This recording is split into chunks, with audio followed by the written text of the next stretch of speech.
বিসমিল্লাহির-রহমানির-রহিম।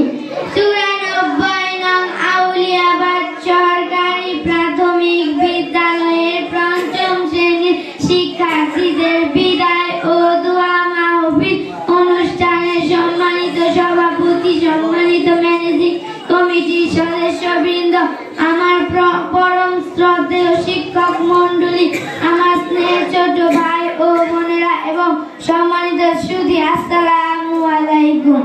শীতের আমেজে প্রাণবন্ত সজীবতায় প্রকৃতির বুকে যখন আনন্দের ঢেউ, ঠিক তখনই সমস্ত উল্লাস ম্লান করে দিয়ে বিদ্যালয় প্রাঙ্গণে বেজে উঠল আমাদের বিদ্যায়ের করুণ বেহাগ।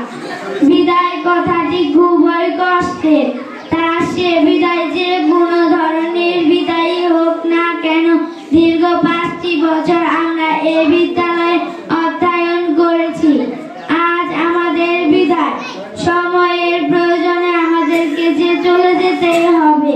ভীষণ বেদনা বিধুর আমাদের মন, অশ্রু সিক্ত নয়নে ভেসে উঠছে কত না পুরনো স্মৃতি। এই বিদায় মঞ্চে দাঁড়িয়ে নিজেকে আর সংবরণ করতে পারছি না। প্রথমেই মনে পড়ছে আমার পরম শ্রদ্ধেয় শিক্ষক মণ্ডলীদের কথা। আপনারা কত যত্ন করে পরম স্নেহে আগলিয়ে রেখেছিলেন দীর্ঘ 5টি বছর। আপনাদের জ্ঞানে সমৃদ্ধ হয়েছে আমাদের দীর্ঘ 5 বছরের এই শিক্ষা জীবন। আপনাদের মায়া, মমতা, ভালোবাসা, আদর, স্নেহ, শাসন, অনুশাসন আমাদের চলার পথের পাথেয় হয়ে থাকবে। আপনাদের মাধ্যমে আমাদের হাতে খড়ি জীবনে ভিত্তি মজবুত করেছি। আপনারাই আমাদের জীবন চলার পথে প্রথম ও প্রধান সোপান। যেখানে যেভাবে থাকি না কেন, সব সময় মনে থাকবে আপনাদের কথা। আপনাদের সান্নিধ্যে থাকাকালীন সময়ে কত না কষ্ট দিয়েছি, বিরক্ত করেছি, জানি অনেক কষ্ট পেয়েছেন। আমরা আপনাদের সন্তান মনে করে ক্ষমা করে দিবেন। ক্ষমার মহান আদর্শের কুণ্ঠা মুক্ত করবেন আমাদেরকে।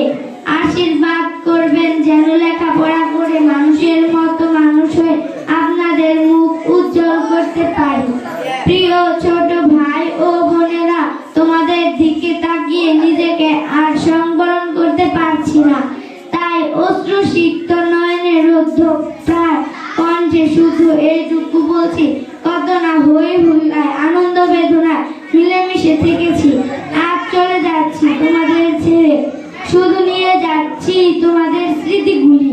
দোয়া করি তোমরাও আমাদের মতো প্রাথমিক শিক্ষা সফলতার সাথে শেষ করে উচ্চ শিক্ষার সোপানে পদার্পণ করতে পারো।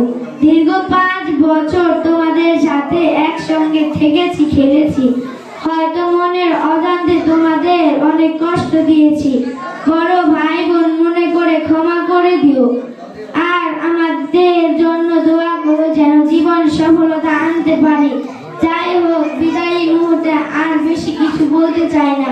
এই প্রতিষ্ঠান এবং প্রতিষ্ঠানের সকল ছাত্রছাত্রী এবং শিক্ষিকা বৃন্দের উজ্জ্বল ভবিষ্যৎ ও দীর্ঘায়ু কামনা করে আমি আমার বক্তব্য শেষ করছি।